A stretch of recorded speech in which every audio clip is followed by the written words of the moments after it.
Alright, let's break down a massive headline shaking up the tech world. The US and China have just formalized a landmark deal on rare earth shipments, and for anyone who loves gadgets, electric cars, or, honestly, modern life, this is big. First up, what are rare earth elements? Think of them as the magic ingredients in your smartphone screen, the battery of your Tesla, and even the brains of fighter jets. China's got nearly 80% of the world's rare earth supply on lock, which is why these metals became the ultimate bargaining chip in recent trade wars. Over the past couple years, the US and China have basically been playing chess with the world's tech supply chains.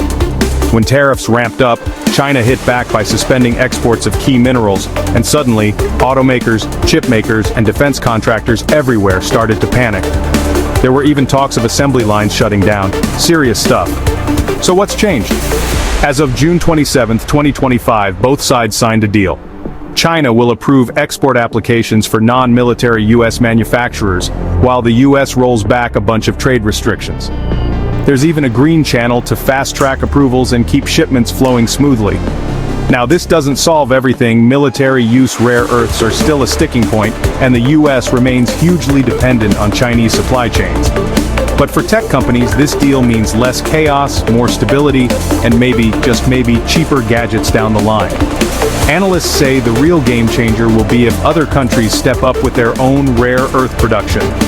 For now, though, this truce is a rare win for global tech. So, what do you think?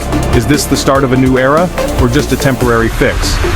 Hit that like button, subscribe, and stay tuned for more tech stories that actually shape the world.